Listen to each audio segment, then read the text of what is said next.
execution of Hussite Jerome had caused a national uproar back in Bohemia. He was believed to have been a faithful teacher, and as is often the case, now that he was dead, his writings attracted an even greater interest. The Hussite Wars commenced about 4 years after the death of Hussite Jerome in the year 1419.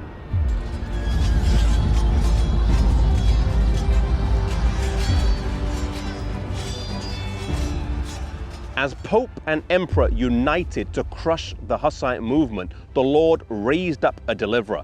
Žižka was one of the most able generals of his age and was the leader of the Bohemians.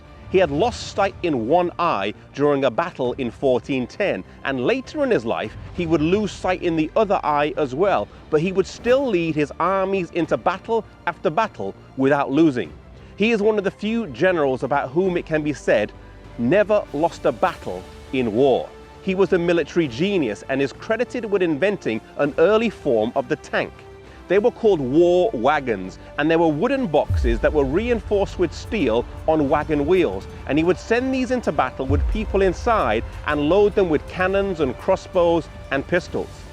Despite having mainly peasants as soldiers, with the use of clever war tactics and with Providence on their side, the Hussite armies were able to repel the numerically larger and better trained papal armies.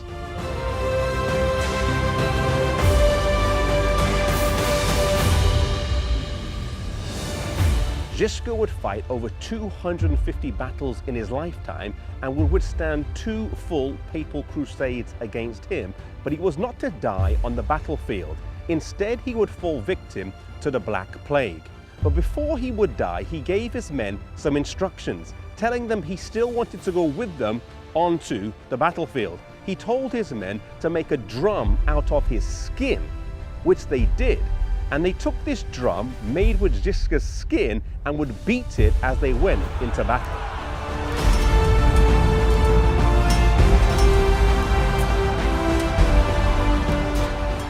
His place was filled by Procopius, who was a skillful and brave leader, and in some aspects a more able general. The enemies of the Bohemians, knowing that the blind warrior was now dead, thought they would now be able to win. The Pope launched another crusade against the Bohemians in 1427, where he was defeated. He then launched another crusade where he was defeated again. In 1431, under a new pope, a 5th crusade was launched, but once again the papal armies were soundly defeated by the Hussite forces.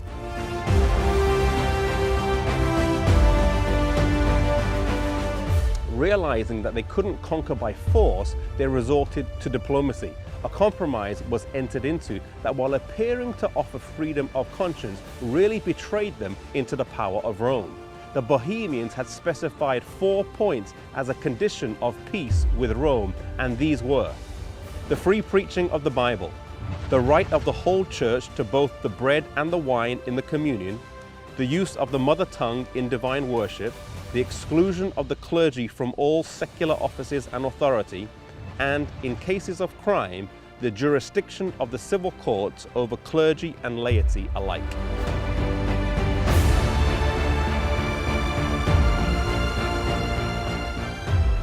At last, the papal authorities agreed to accept the 4 Hussite articles, but that the right of explaining them, that is, of determining their precise import, should rest with the council, that is, with the emperor and the pope.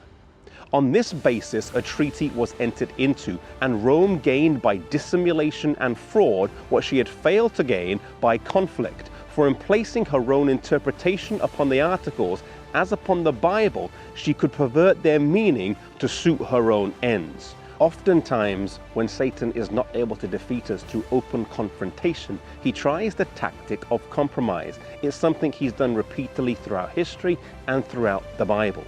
May we be careful, wise and discerning, and most of all resolute, and that we stand for God through whatever tactic Satan uses against us, whether it's confrontation or whether it's compromise, and that we may always stand for God.